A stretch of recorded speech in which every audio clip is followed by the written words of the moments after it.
एक बार की बात है, किसी गांव में एक साधु बाबा रहा करते थे। पूरे गांव में वह अकेले साधु थे जिन्हें पूरे गांव से कुछ न कुछ दान में मिलता रहता था। दान के लालच में उन्होंने गांव में किसी दूसरे साधु को नहीं रहने दिया और अगर कोई आ जाता था तो उन्हें किसी भी प्रकार से गांव से भगा देते थे। इस प्रकार उनके पास बहुत सारा धन इकट्ठा हो गया था। वहीं एक ठग की नजर कई दिनों से साधु बाबा के धन पर थी। वह किसी भी प्रकार उस धन को हड़पना चाहता था। उसने योजना बनाई और एक विद्यार्थी का रूप बनाकर साधु के पास पहुंच गया। उसने साधु से अपना शिष्य बनाने का आग्रह किया।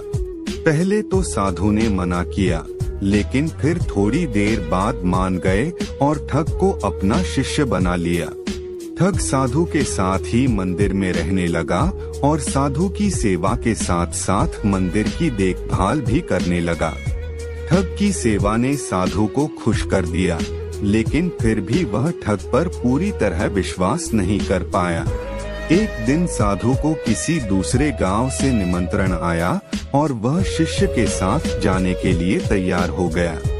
साधु ने अपने धन को भी अपनी पोटली में बांध लिया। रास्ते में उन्हें एक नदी मिली। साधु ने सोचा कि क्यों न गांव में प्रवेश करने के पहले नदी में स्नान कर लिया जाए।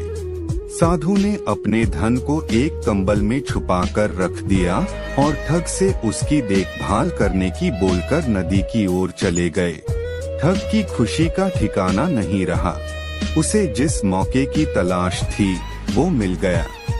जैसे ही साधु ने नदी में डुबकी लगाई, ठग सारा सामान लेकर भाग खड़ा हुआ।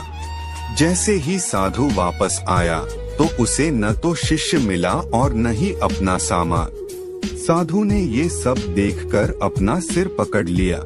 कहानी से सीख।